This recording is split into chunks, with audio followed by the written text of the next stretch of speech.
कि मैं हिंदुस्तान की हूँ और ये हिंदुस्तान मेरा है और ये हिंदुस्तान मेरा है। उत्तर में हिमालय हो, हिम से बहती है गंगा हो।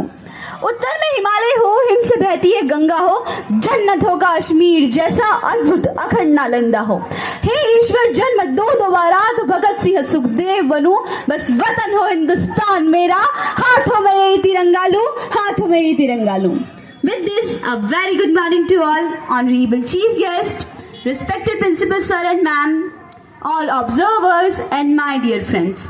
आज मैं Navi Jain class 10th new look school head girl आप सभी को प्रणाम करती हूँ।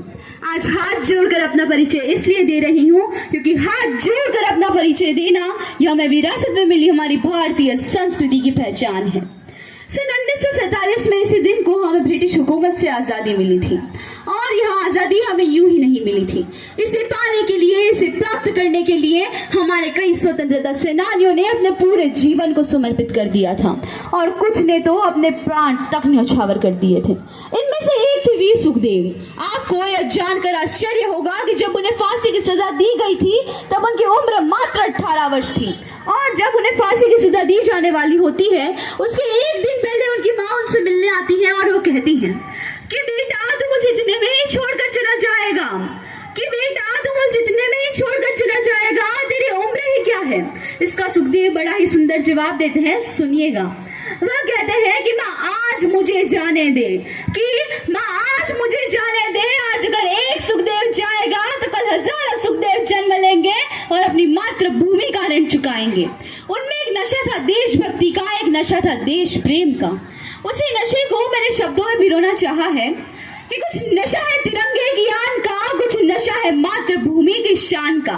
कुछ नशा है तिरंगे की आन का, कुछ नशा है मातृभूमि की शान का। हम लहराएंगे तिरंगा हर जगह, ये नशा है हिंदुस्तान के सम्मान का, यह नशा है हिंदुस्तान के सम्मान का। आज आजादी के इतने वर्षों के बाद हमारा भारतवर्ष हर क्षेत्र में प्रगति की ओर अग्रसर है। चाहे वो शिक्षा का क्षेत्र हो, चाहे वो खेल का क्षेत्र हो, चाहे वो बिजनेस, उद्योग, विज्ञान, तकनीक, किसी का भी क्षेत्र हो, आज हमारा भारतवर्ष हर क्षेत्र में अपनी विजय पताका लहराता हुआ आ रहा है। मुझे इससे रिलेटेड एक छोटा सा किस्सा याद आता है, मैं आपको सुनाना चाहूंगी कि जब ब्रिटिश पार्लियामेंट में हमारी आज़ादी का बिल चल रहा था, यानी कि the Indian bill of independence, तब जो ऑपोजिशन के लीडर होते हैं मिस्टर चर्चिल, वो current prime minister mister Attlee से कहते हैं, mister Attlee, what are you doing? You are committing a historical mistake, you are gifting this Indians democracy. अर्थात उनके कहने का मतलब था कि आप इन भारतीयों को डेमोक्रेसी दे रहे हो, ये डेमोक्रेसी का डी भी नहीं जानते। उनका कहना था कि अगर हमें डेमोक्रेसी दी गई तो हमारी कंट्री में मिसरूलिंग होगी, चेयर्स होंगे और यहाँ तक कि दंगे फसाद भी हो जाएंगे। तो आज मैं मिस्टर चर्चिल और उनकी जैसी मानसिकता रखने वाले लोगों से कहना चाहूंगी कि देख लीजिए, आज हमारा भारत इस पूरे विश्व में सबसे सफल और सबसे बड़े लोकतंत्र के रूप में स्थापित है। देश 5 डिग्री सेल्सियस का आने वाला उफान है देशभक्ति और हर देशद्रोही के जीवन में आने वाला तूफान है देशभक्ति। देशभक्ति, मुझे असली देशभक्ति का मतलब तब समझ में आया जब एक शहीद हुए जवान की मां कहती है कि साहब आप तो भर्ती में आधा इंच भी कम नहीं लेते थे, तो आज मैं आधा शरीर कैसे ले लूं? आज इन नक्सली गतिविधियों के कारण इन आतंकियों के घर की बाहर की रोशनी चमक रही है और हमारे शहीद हुए जवान की आंगन की तुलसी रो रही है। आज एक शहीद हुए जवान की विधवा की वेदना यह चीख चीख कर कह रही है कि प्यार भी भरपूर गया, मांग का सिंदूर गया, कि प्यार भी भरपूर गया, मांग का सिंदूर गया। नन्हे नौनिहालों की लंगोटियां चली गई, छोटी छोटी बेटियों की चोटियां चली गई और आपके लिए तो एक आदमी ही मरा है साहब, मेरे घर की तो रोटियां ही चली गई, मेरे घर की तो रोटियां ही चली गई।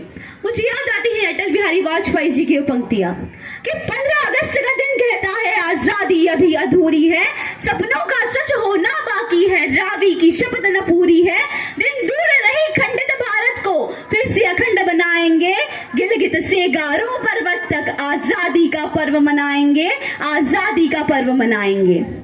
क्या भारत कोई भूमि का टुकड़ा नहीं, यह एक जीता जागता राष्ट्र पुरुष है।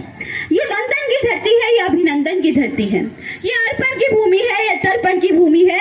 यहाँ की नदी नदी हमारे लिए गंगा है, यहाँ का कंकड़ कंकड़ हमारे लिए शंकर है। हम जिएंगे भी इसी भारत के लिए। लिए और मरेंगे भी इसी भारत के लिए, और मरने के बाद भी गंगा में बहती हुई हमारी अस्थियों को यदि कोई कान लगाकर सुनेगा तो केवल एक ही आवाज आएगी कि भारत माता की जय, कि भारत माता की जय। आज भी टीवी और न्यूज़पेपर में जब ये न्यूज आती है कि कोई जवान शहीद हो गए हैं, तब मेरे मन में केवल एक ही भावना आती है कि जिस दिन तू शहीद हुआ, न जाने किस तरह तेरी माँ सोई होगी। मैं तो बस इतना जानती हूँ कि वो गोली भी तेरे सीने में उतरने से पहले रोई होगी। इसी के साथ मैं अब आप सभी 140 करोड़ देशवासियों से यही प्रण चाहूंगी कि हम 140 करोड़ देशवासी अपने विरासत पर गर्व करते हुए, अपने कर्तव्यों का पालन करते हुए भारत को एक विकासशील राष्ट्र से एक विकसित राष्ट्र के रूप में स्थापित करेंगे। अब यही हमारा प्रण है। जय हिंद, जय भारत, धन्यवाद।